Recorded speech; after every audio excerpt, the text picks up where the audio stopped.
Welcome to the Thornton Review, the show designed with you in mind. If it's important to you, it's important to us.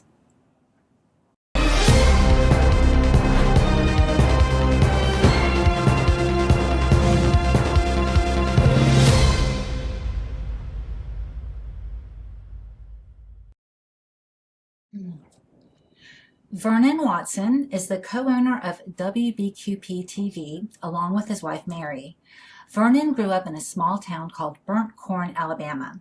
He joined the Navy just out of high school in 1969 and attended college while serving in the military. He received his bachelor's degree in business administration and his master's degree in management science from Troy University. Vernon served in the Navy and the Navy Reserves from 1971 to 1978. He then joined the Air Force Reserves as a personnel officer and retired as a major in 2003 after 34 years of service. During that time, Vernon's full-time job was in human resources at NAS for 30 years. He also worked as an adjunct professor teaching business administration at PJC from 1984 to 1994. By the early 1990s, Vernon and his wife Mary saw the need for a local television outlet for the minority community. Up until the 1990s, there was a local minority radio station, but no TV station. Vernon and Mary started WBQP in 1992, which now draws a diverse audience across Escambia County and is streamed and viewed worldwide through various platforms. WBQP TV has received many accolades and honors over the years, including Minority Business of the Year.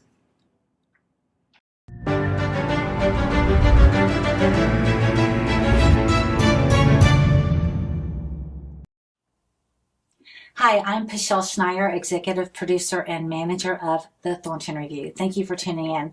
Our guest on today's show is Vernon Watson. He's the co-owner of WBQP TV along with his wife Mary. We've got Vernon in the studio for the second time, and I'm going to love this conversation with you. Will you please introduce yourself? I'm Vernon Watson. I'm the owner of WBQP TV, and I've been around this town for almost 50 years now, so from Burnt Corn, Alabama. I'm going to get to the bottom of that name in just a few minutes. Thank you for that. So we're going to take a commercial break, and when we come back, we'll begin our discussion with Vernon Watson of WBQP TV.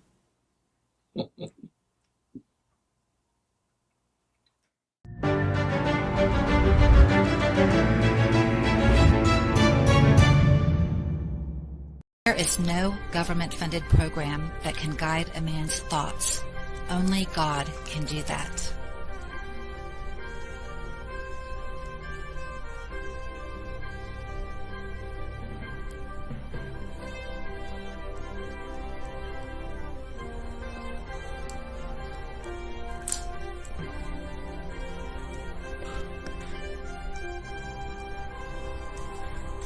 Company can install any type of fence. When you call and mention the Thornton Review, you'll receive a $100 discount on your fence. They also offer military discounts. Vinyl fence, wood fence, aluminum fence, chain link fence. If it has the word fence, Alpha Fence Company can do it. 850-586-8020. 850-586-8020.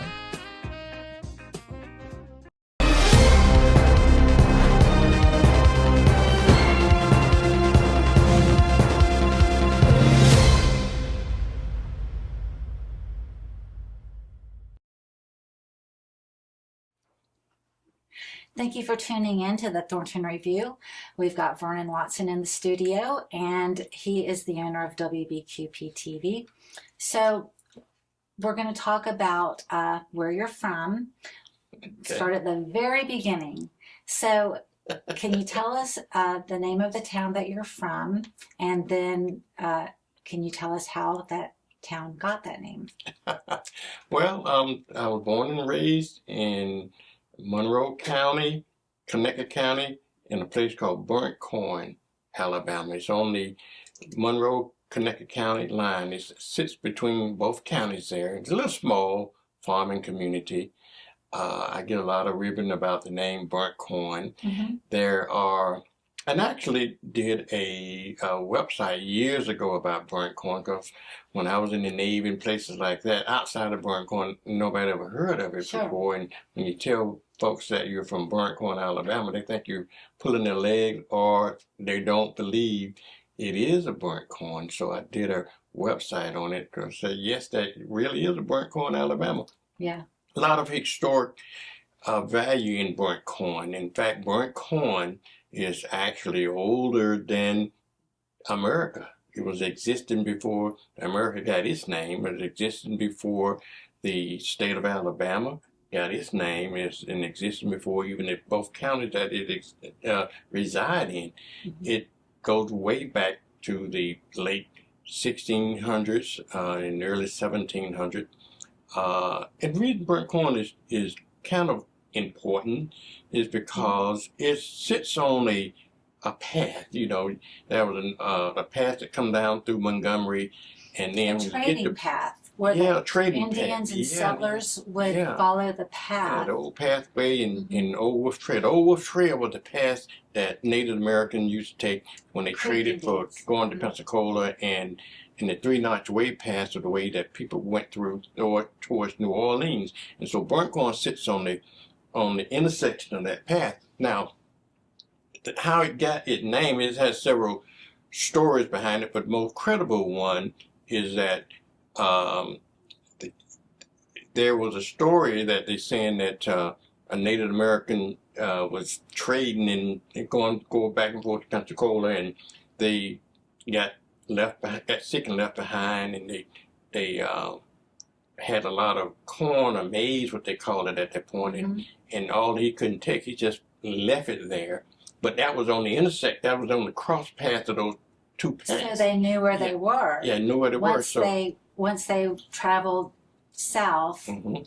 to on that path, Right. then they knew that they would have to go west to get to North. West or either south, and the point, the point was, well, you turn there where the corn is, but they call what where the burnt corn is. Okay, Yeah. the burnt corn. So that's It's how like it the got its X on name. the treasure map. Exactly, exactly. And there's several other stories about whether or not that the Native American burned the corn crib of Cornell Wallace. That story may be credible, may not be, and then vice versa.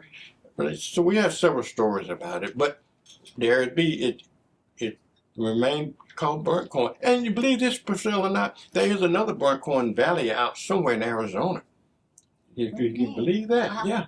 Well, I knew there was burnt corn because on I-65, when I'm traveling on I-65, you pass a sign that says burnt corn. Corn Creek. And it's in, Burnt Corn Creek. Yeah. And it's in Conecuh County. So I knew that just from traveling on the interstate.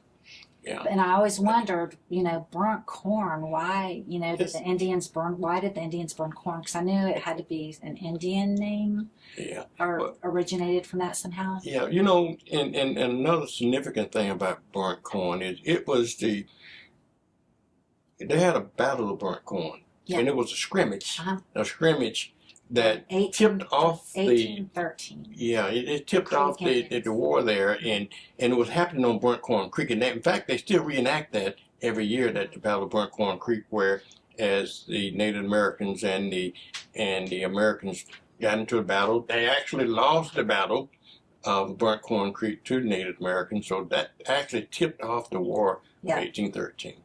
Well, so I have information and things that you get on the internet are not always correct. Sometimes they are.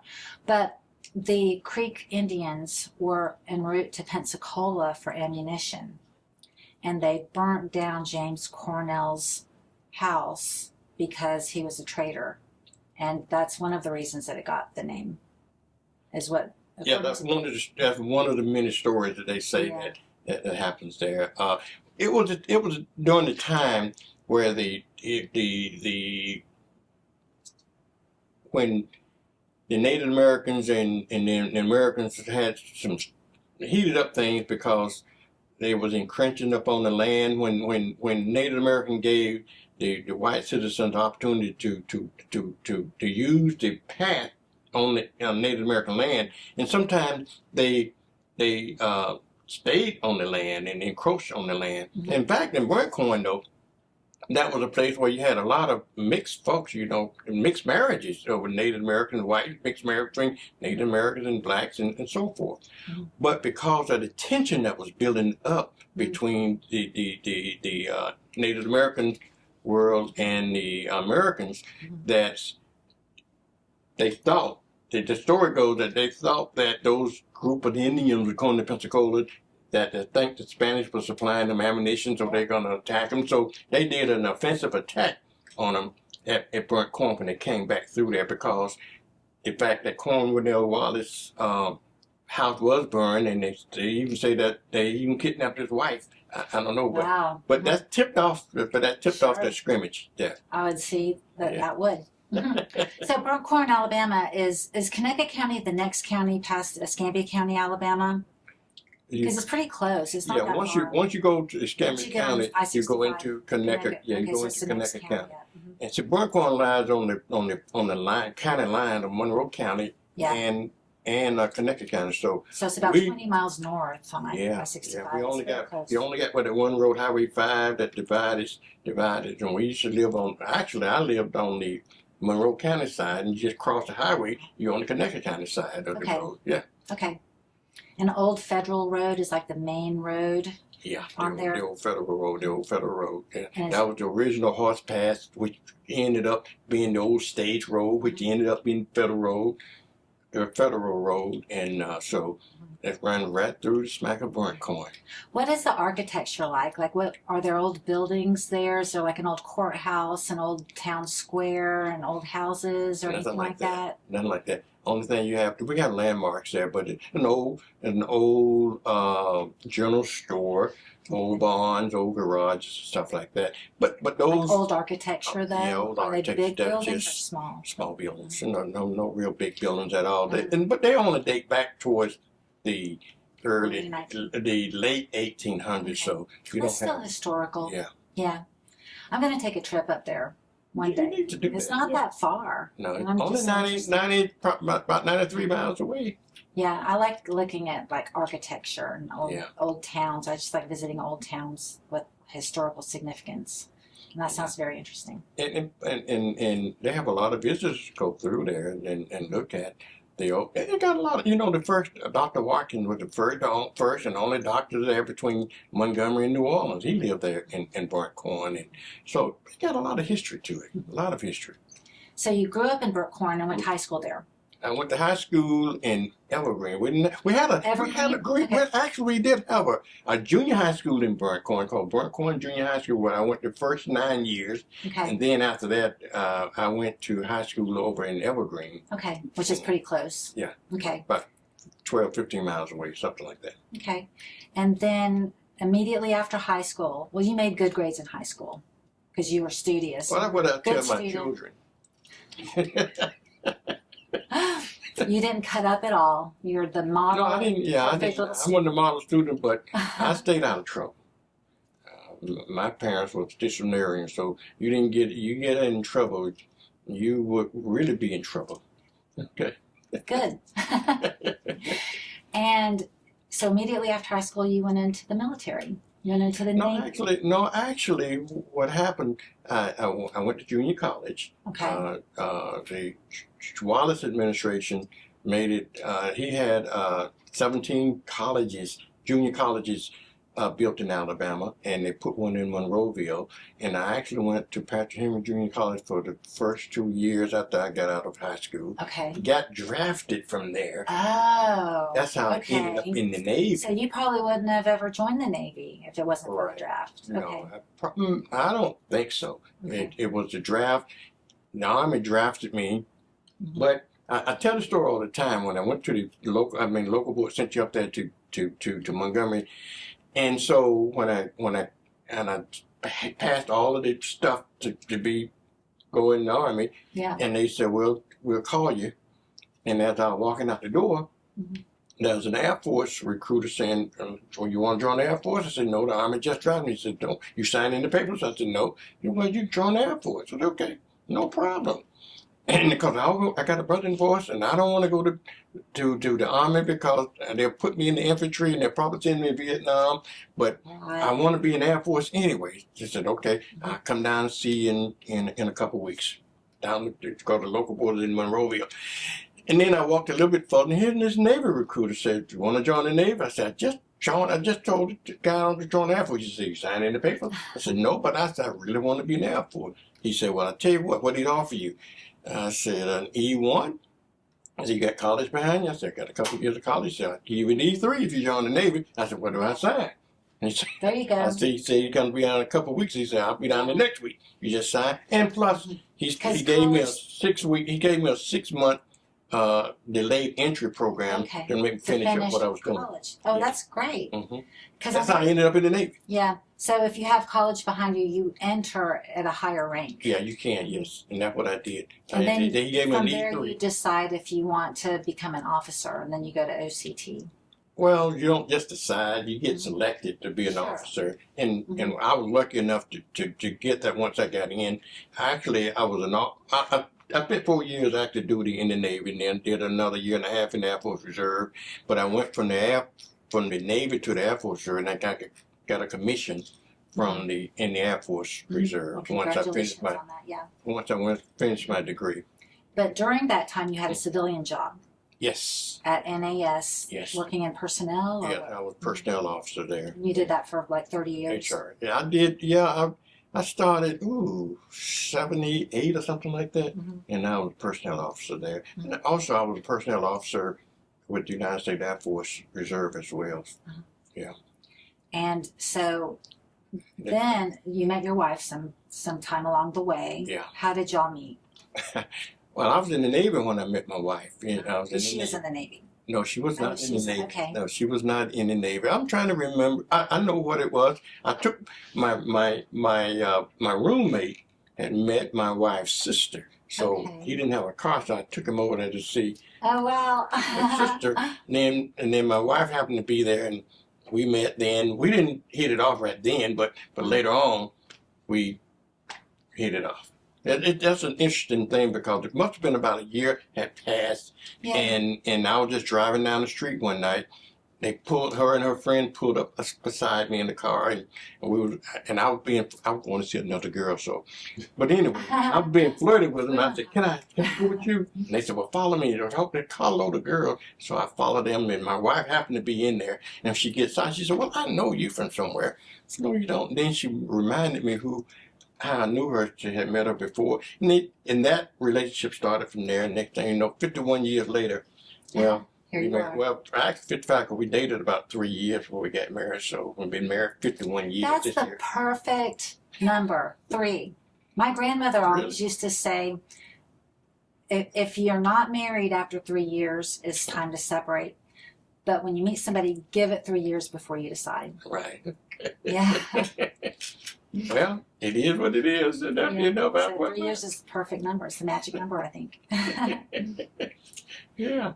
So, okay. So you met your wife, and you're in the Navy. In the Navy, yes. Reserves, and then the Air Force Reserves, but you have your civilian job throughout that entire time. So you're staying here in Pensacola, working your 2 jobs, and then at some point you became an adjunct professor at PJC. I did. How you know that? Because I know a lot. Yeah, I did. I did probably 10 years as an adjunct professor teaching business administration at the Pensacola Junior College. Yeah. What years was that? 1984, 1994? It had to be between 84, 83, and 93. Okay. So I was attending PJC the later part of that 10 years. And I don't think I ever had you as a professor. Did you take in the business courses? Yeah. Okay. You may just get me, but yeah, I was teaching mostly in the evening classes. Okay, I wasn't taking full-time student. That's why I didn't have any of your classes then. Yeah. Because if I was taking evening classes, I probably would have. It's amazing. Sometimes I run across students say, "Well, I had your class way back in the 80s and 90s." I say, "Yeah, maybe did. I can't remember faces." Right. I can't remember names. I remember faces sometimes, but older you get. Yeah, but 20, 30 years later, it's hard to recognize somebody that you only saw a few times. Yeah. So at some point, you and your wife decided that you needed a TV station. You needed a TV geared toward a specific group of people. Yeah. Well, it didn't happen exactly like that. I'm pursuing another hobby. Okay. In addition to everything else I was doing, teaching adjunct classes full time at NAS, in the reserves, and I also had a production, video production company on the side doing weddings and so forth. Okay. And so you had a video camera. Yeah. And people would contact you, or if you knew somebody that was going to get married, you'd say, hey, I can videotape your wedding for you. Yeah. Mm-hmm. Yeah, no, we did that. And that started way back. I actually videoed, don't ask me how I did it, but with a little help, I actually filmed my own wedding back in 1976. We didn't have video cameras then. You had 8mm film cameras and so forth. With little things you had to splice with together. The actual film reels. With actual film reels. Yeah. And they're only little reels. They only last about 3 or 4 minutes, and you have to change them out every. My parents had one of those. Yeah. Yeah, it's all that business started as a result of that, because when I was doing that, people started asking me, "Can you come film my child's birthday party?" Well, no, I'm gonna get married. Can you film my wedding? So that's resulted into my video production business. Mm-hmm. Yeah. So did you just teach yourself how to, or did you take any formal classes teaching how to produce videos? Self-taught. Self-taught. Mm-hmm. Yeah. Probably why I'm not doing it right. Well, we're going to get into the spark that said we have to do this TV station after our commercial break. Okay. We're going to take a commercial break. All right. I want to remind our viewers that the Thornton Review is a civic engagement show with a purpose to spread awareness by interviewing local elected officials, candidates, and professional leaders. This is information you won't get anywhere else. You can watch the Thornton Review on our various outlets. Our website, thethorntonreview.com. On Vimeo, please follow the Thornton Review. On YouTube, please subscribe to the Thornton Review at the Thornton Review 7810. Please like our Facebook page, the Thornton Review Show. On TV, WBQP channels 12.1 and 12.8, and WBQP on Roku and Fire Stick. We're going to take a commercial break, and when we come back, we'll continue our discussion with Vernon Watson, WBQP TV.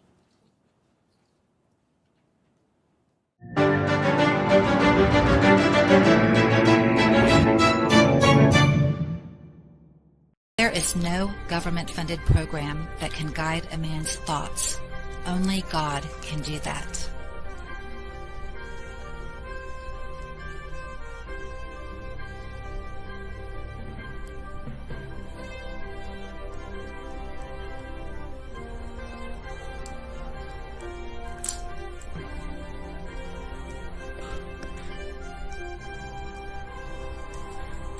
Company can install any type of fence. When you call and mention the Thornton Review, you'll receive a $100 discount on your fence. They also offer military discounts. Vinyl fence, wood fence, aluminum fence, chain link fence. If it has the word fence, Alpha Fence Company can do it. 850-586-8020. 850-586-8020.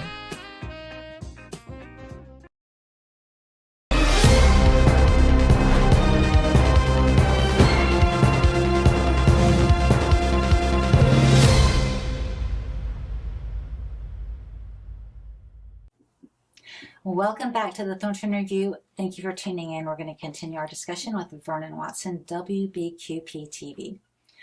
So Vernon, yes.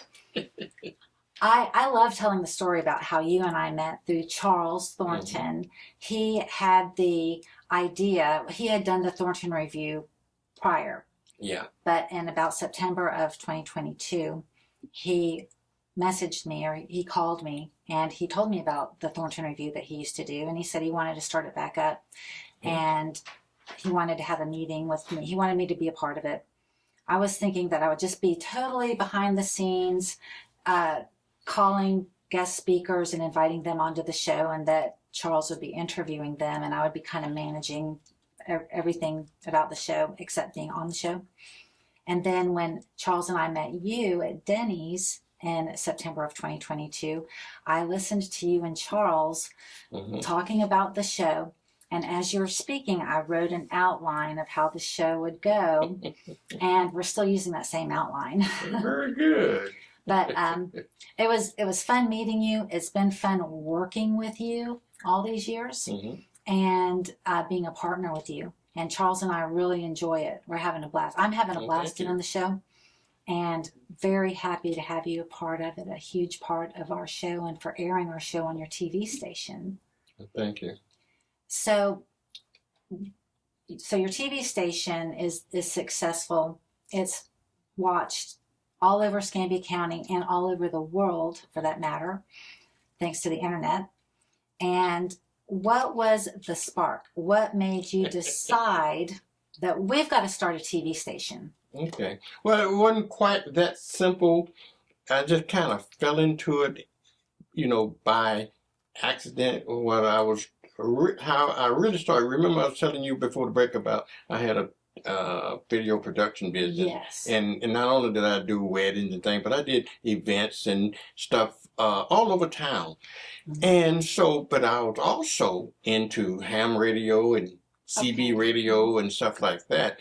And so in the pursuit of one of the things that the ham radio service has, part of the radio service, they had a amateur TV service with ham TV service. I was actually pursuing that because I said, well, just give me an opportunity because I got all these videotapes and all these events, and I can use that as my outlet to show all these events that I've documented. And in the research of that, I ran across an article called Low Power Television, thinking it was amateur TV. And so, but I called the guy, the number was on it with the guy, and I called him, and he said, no, this is actually professional TV. It's called low power TV. I said, what is low power TV? He said, well, low power TV is a better use of the efficiency of the spectrum. And he gave me an example, and I'm going to tell you how I ended up with Channel 12. He said, well, with big TV stations, they are spread at 200 miles, approximately 200 miles apart, okay? And the reason for that, so they don't cause interference with each other, okay? The radio, the TV waves. Yeah, it's on TV the waves. Antennas, yeah. Exactly. So we had a Channel 12 in New Orleans. We had a Channel 12 in Jackson, Mississippi. We had a Channel 12 in Montgomery, Alabama. We had a Channel 12 over in Jacksonville, Florida. We had a Channel 12 down in Tampa, Florida. Okay. So those are all more than 200 miles apart. Yeah, they're all more than 200 miles apart. Montgomery is not 200 miles. Yeah, just about 200 miles apart for interference purposes. Okay. But Pensacola could not have a Channel 12, a full power Channel 12, because then its footprint would have touched on everybody else's footprint. But there's spectrum that wasn't being used. So the FCC decided that when they're going to produce a service, that you can have a smaller station that could fit in there. And that's what they call low power television. Okay. And so that little small space between not touching on any of those other TV stations, Channel 12 was available. And so we applied for that spectrum.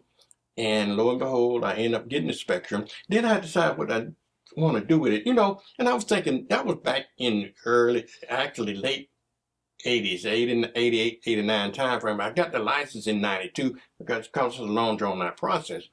And, but those are times that, well, you had black radio, but you didn't have black TV. You didn't have anybody on TV locally, TV back those days, you could either you couldn't hardly afford to advertise on because you had to have the advertise on the big three networks, and it was kind of expensive.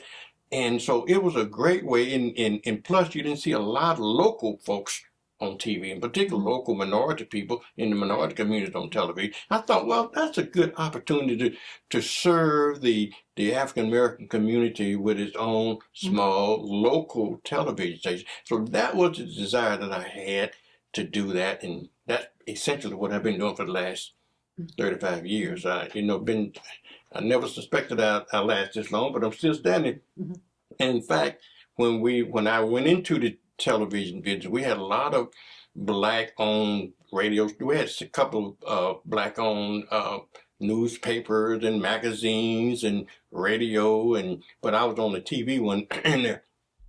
Well, as of today, I'm the last man standing to be a wholly black-owned media in this area. The radio stations gone, the newspapers are gone, the magazines are gone, all of them are gone now. So I never dreamed I would be the last man standing.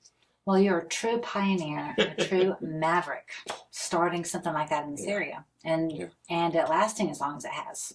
And doing that, and the smartest thing I did was never quit my job. Right. Yeah. There you go. Kept my day job and I started off in my home. I said, how do you do that? I started probably first in my garage. Let me tell you a little story real quick about that, because once I applied for the frequency, the FCC had a couple of requirements you have to have. They give you what they call a construction permit, but before you get the license, you have to have a transmitter, you have to have an antenna, you have to have a studio, and those kind of things. Is it a big antenna? A transmitting antenna. Well, that's what the beauty of it. I took advantage of the loopholes in the system. They didn't say what size antenna. They didn't say what size tower. They didn't say what kind of studio. They didn't say it had to be in a commercial area. The only thing I had was a 2,000 square foot house with a double car garage. So I'm thinking, okay. It didn't specify what kind of studio, so I converted my garage into a studio. Remember now, I was into ham radio, so I had a ham radio tower, and I just added to it. And then I took my ham radio antenna off and put a TV transmitting antenna on there. And talk about ingenuity. Yeah. and again, just using what you already have. I mean, that's ingenious. Use what I had. And converting lo and behold, the FCC like an evolution. Yeah, it was an evolution that created WBQP. That's good. That's cool. So I got the license, and then I moved out. I moved on from that. I just increased and upgraded as I went along. Moved out of the house, moved to commercial area. Got big and better stuff, and here I am today. I love it. Thanks. Yeah. I like being a partner with you. I'm enjoying it. It's the time of my life. I look forward to every single interview. We started off with one station, okay? And we still got one station, but we started with one channel. Back then, with analog television, you're only allowed to have one channel, but then once we got into the digital world allowed us to have multiple channels. Now I have 10 channels as opposed to one channel now.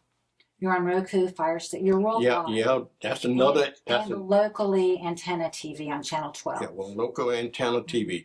Now, the streaming service is a whole different ball game, which we are on all the streamers. We're on Roku, we're on Fire TV, we're on Android TV, we're on the smart TVs. We're everywhere except for cable. Let me tell you can I tell you this real quickly? Sure, yeah.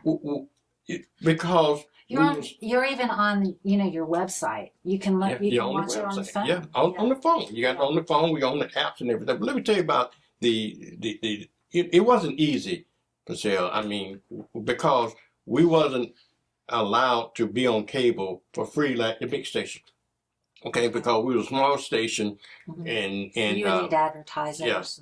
Yeah. So we had to lease a channel to be on cable. If you remember back in the day, you used to have one cable system. There used to be a franchise, and Cox was the cable system here, and we had to buy in to lease a channel to be on the cable system there. But as things progressed, when the cable started having competition with satellite folks came in, and then the AT&T people came in, and so I couldn't afford to be on, because now all those, Cox only had 80,000 subscribers, but some of those subscribers left Cox and went to satellite, DirecTV, and Dish TV, and AT&T TV, and so I couldn't afford to be on all those systems, so I had to pull off the cable system and remain over the air.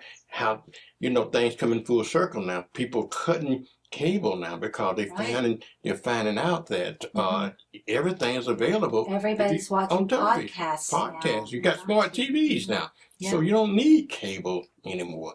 Right. And so we everywhere except for cable. Yeah. And are you still in the garage? Interesting that you mentioned that. You remember I said everything coming full circle? I started in the garage. I'm back where I started from. You know why? Because I was leasing brick and mortar just to say I have a studio. Yeah. But when COVID came in, and I always say that always a silver lining behind every dark cloud. When COVID came in, we wasn't allowed to go to the studio. Nobody was allowed to come in. Yeah. So we found out real quickly, and with the changing of the technology, with Zoom, and we found out that you don't need a studio. You don't need that brick and mortar anymore. And so I'm back into my home studio now. Well, congratulations. Yeah. So my great grandparents owned a store, and they had to hook up their horse and wagon every single day to go 3 blocks from the house to the store and to carry stuff. Yeah. Well, I think it was my great grandfather decided that he's just going to move the family to the space above the store because it was too far to hook up and ride the horses there and back every day. It was 3 blocks. Yeah. It was too far to ride the horses. Yeah, exactly. So, simplicity. Yeah. You know, if you can work out of your home, if you can have, a business out of your home, then you're not spending the money on the brick and mortar and insurance and electricity and everything that goes on with it, the travel time there. Employees and time. Yeah. Yeah. And one of the valuable things about technology now is that right now, if somebody want to meet with you, right, and you have a 30-minute meeting with you, it takes 2 hours of your time to have a 30-minute meeting. I know. Now you can jump on Zoom or jump on your cell phone with FaceTime and talk to folks and have your meeting over in 2 or 3 minutes as opposed to the time you wasted before. Right. Yeah. So do you remember your very first show that was aired on WBQP? Yeah. What year was that? That was in 1992. 1992. The very first show that I aired was called Sports on Sports with Michael Smith. He was a sports guy I knew, and he loved sports. He and his partner, both of them named Smith, and so they wanted to come on and talk about sports, and I had the time, and they wanted to do it, and so they came on, and that was the first show that I did. And then the second one I did was a kind of like a music video show. Back then, music video was hot, and with Carmen Booz was hosting the music video show for me. That was the second one. Then it went on from there. Yeah. And I guess like during hurricanes, and you probably experienced downtime. Yeah. I was wiped out when the hurricane came through. Ivan in 80. Yes. When was it? 2004? It was 2004, September of 2004. It took out. My son was 1 month old. Wow. Yeah, I was laying in bed watching the weather station, the Weather Channel. My husband was at work, and I had this 1 month old baby with me in my arms, and the hurricane, it came into the Gulf, but then it went across Florida to Jacksonville and down in the Atlantic, and then back into the Gulf. And when it came back into the Gulf, it was the size of the Gulf. Yeah. And I called my aunt in Tennessee, and I said, I've got this 1 month old baby. I am not staying here. Can I come up there to your place? She said, absolutely, come on. They have an A-frame cabin on a lake that they use just like to camp out. It's like a house. It's kind of big and it's beautiful, but they only use it when they go and camp out at the lake. So we got to stay there for 3 weeks. Wow. So it was like a very nice vacation. Yeah. And we didn't experience, I probably would have had a heart attack if I had stayed here with my baby. And I'm not one to evacuate for hurricanes. If I didn't have the baby, I probably would have stayed because my whole family stayed. And rode out the storm. We buckled down through many hurricanes, but in 2004, our studio was located at 3101 North R Street. We had a big 400-foot tower, and it took that whole tower down. It took me completely down, all the way down. So I had to start from scratch. It took me about almost 2 years to get back up, to full speed to where I was before. Yeah. So yeah, hurricanes nothing to play with. No, with towers, that could do some damage if it hits something. You know, I mean, not just God take care of. I got a saying that said, "God take care of babies and food." That tower, that 400-foot tower, actually missed. It came right between houses and buildings, but it ran across the road there, but it did not hit a single house, or it did not hit a single building. As tall as that tower was, and it just. It's a miracle. It was a miracle. Yeah, actually, it was a miracle because that was houses right there near it in its path. But it was God's will that it didn't hit those houses. Yeah, praise God. Yeah, absolutely. Thank God. Yeah. So, do you ever have any controversial shows on WBQP? What you call? Well, I have all kinds of shows on. What you call controversial? I don't know, like political. Yeah, people get on there and disagreeing about stuff. Yeah, we got that all the time. We got in fact tomorrow. Charles. I got Charles on tomorrow. Charles on tomorrow. I have the Republicans on Wednesday. Yeah. Then got some Democrats on Thursday. So they They disagree with what the Democrats. I mean, what the Republicans say is on Wednesday. Then they'll hash it out on Thursday. Yeah, we got all kinds of controversy. That's kind of fun, isn't it? Yeah, I think Good to see people's point of views. Yeah. You're never going to agree. Exactly. But you can hear their point of view. Right. My philosophy is, my grandmother used to tell me all the time. She said, people say it's two sides to a story. She said, it ain't true. There's always three sides to a story. It's going to be your side and my side, and the truth is somewhere in between. So. And I think it's only fair that people hear both sides of the story. So I know I don't agree with a lot of things Republicans do, but they got a reason for doing what they do. But I need to understand what their reasons are. And I think most people do understand what their reasons are. They're doing it for a good reason. I don't think most folks do anything intentionally bad. And then the Democrats, I don't agree with them either. So I can understand them. So, but by having to listen to both sides, and I think people are obligated to hear both sides of the story, and then make up your mind which way you want to fall. You want to fall on this side or that side, or you want to do the middle of the road. That's up to you. But at least you're hearing both sides of the story. Right. Yeah, that's what we do. I agree. Yeah. So, as far as the logistics and the working of the radio station or the TV station, how do you make that work? Like, obviously there's a lot of equipment and electricity and just everything that goes into it. What all do you have? What types of equipment do you have? Everything, cameras. We got a little bit. We got a little bit of everything. But you know, with technology today, everything is compact now. You don't have to have these big cameras and stuff like that, and so it's a lot more compact than what we used to do, and it's not as much equipment, but everything's computerized. Everything's based on computers. I probably got about 30 or 40 computers. Yeah. And of course, I don't know how many cameras. Yeah, of course, the radio, or I don't know, I keep wanting to call it a radio station. The TV station has gone through an evolution with equipment. Because you started off with probably the roll cameras. The 8mm film cameras. Yeah, the film cameras. Yeah. It went from film to video. Now digital stuff is a lot better. The same thing that we had like a 2-hour. You remember the video cassette tapes with these big old tapes here, and now you got a chip. I know. Like that. Flash drive.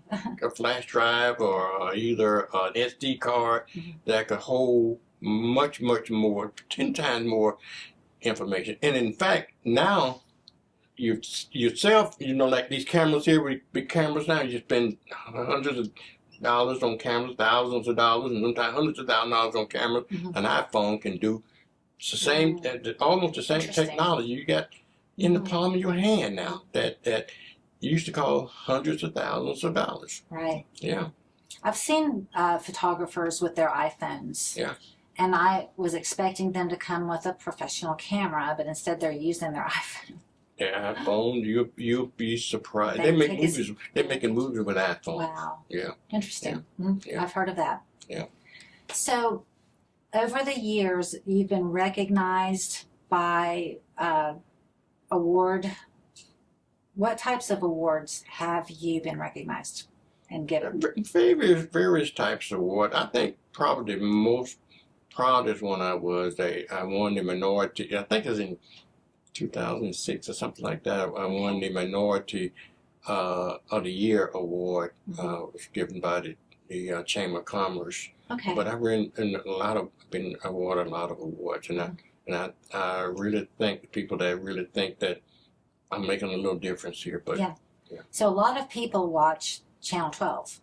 Yeah. I've had people come up to me and say, I saw you on TV.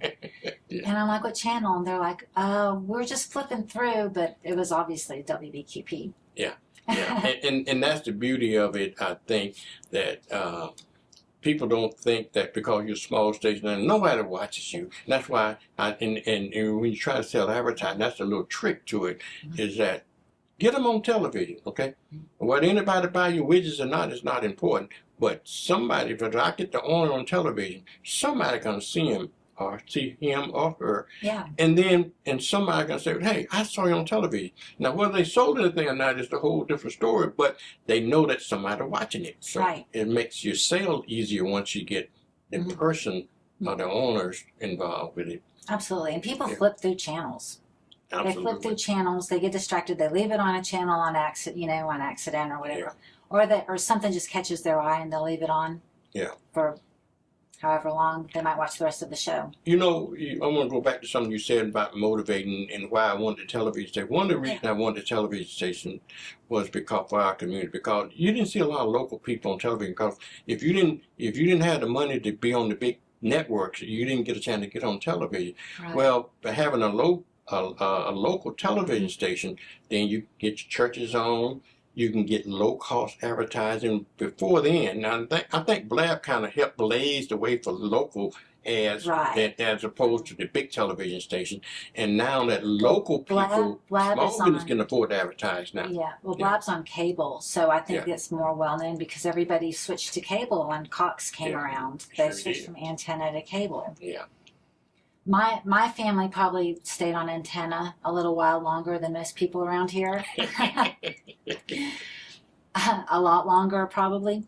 But, yeah, I mean, eventually a lot of people switch. But a lot of people do still have antennas, surprisingly. Let me tell you this, Sarah.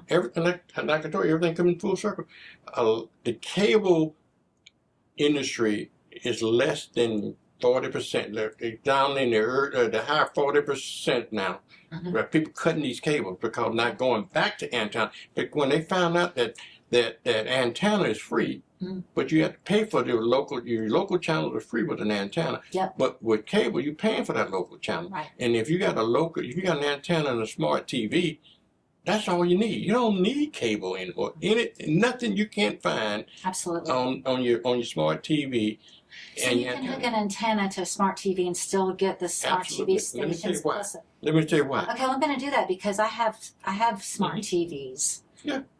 And I never thought of getting an antenna. Get an antenna. To get the local stations. Get an antenna. Wow, okay. You used to couldn't do it. You used to couldn't do it. When cable was king, you only had one input in the back of that television, that little round thing that what the cable folks use to plug into it. So you couldn't have an antenna and cable at the same time. Well, with the advancement of technology, now they're using cable boxes which use HDMI cable. Now you get that antenna connector is free. Okay. So now you can still have your cable and antenna if you choose to do that, but it don't make a lot of sense. You can just know that. Yeah. So you can plug your antenna into that. So that's something that our viewers need to be aware of. Absolutely. That if you have a smart TV, not cable, you can get an antenna to get the local channels. I did not know that. And let me tell you another thing what they don't know. Every smart TV has its own sets of hundreds of sets of free cable channels, okay? Every one of them, LG, Samsung, all of them have their own set. When you plug in an antenna, okay, plug in the antenna to it, and you scan the channel, get all your local channels. If you go from channel 3 through 59 or wherever it is, then it automatically goes into these hundreds of free cable channels. Huh. Yeah, free cable channels. Okay. And so I'm talking about hundreds of them now. I'm not talking about a few of them. I'm talking about every major manufacturers have those you know, and including with TV, with Roku TVs and Fire TV, all the same thing. You got all these hundreds of channels. So there's no need to have cable. Okay, no need. So, are antennas still those huge things that your dad yells at you to go out and kind of turn? Technology is advancing. With the digital television, you got these small antennas now. Look kind of like a panel. You can, but that if looks you're like gonna, a panel. yeah, kind of like And a panel. it's inside. It's inside. You can buy those, but make sure you buy one that powered. You know, you can plug into the wall. So, but an outside antenna is still better because if you get an out, but they're making them small. Now you don't have these big antennas. They're making them very small. You can put them on the edge of your house, and you can get much. And they don't go way up like 20 feet above your house. No, you don't have to go 20 feet in there. You don't have any big old thing. You have to go out there and turn them. You have to put. You don't have to put aluminum foil on it anymore. You have to do all that. Yeah, the rabbit ears on top of the TV. Yeah. And the pliers to turn the channels when the knob breaks off. I thought we were the one that did that. Oh no! Get the pliers to turn the channel on the black and white TV. Yeah, and then somebody stand outside to turn the antenna when you want to see something. No, But anyway, it's amazing. I remember the first color TV that my dad bought. He was so excited. He came home from work. He said, "We're going to go buy a TV. They're on sale at Sears." So he loaded us up in the car, and we went to Sears that evening. And he, bought the TV. It was the only thing we bought was the TV. Mm-hmm. Went home, plugged it in, hooked it up to the antenna. Probably had to turn the antenna. But yeah, those are the good old days. Those are good old days. Before but they're back. Cable and they're back. Yeah. Yeah. So it was nice having you on the show. Thank you. Thank you for inviting me. I loved the conversation. I loved learning about Burnt Corn, Alabama, and about your story of starting WBQP TV because we're partners. Yeah. You and Charles Thornton go back a long way. I enlisted Charles into the Air Force. I swore him in the Air Force Reserve. He was a Marine on active duty, but he saw the light and came to the Air Force. And you made friends all these years. Yeah, that's true. Well, thanks for coming on the show. We'll have you on again. Thank you. And the Thornton Review is on the air to provide public service awareness and intellectual infrastructure to our community. This show is made possible by Larry Downs Jr. Plumbing, Ida Gates Godly Teas LLC, Alpha Fence Company, and our guest and partner, Vernon Watson of WBQP TV. We want to thank you for watching this episode of the Thornton Review. Bye-bye.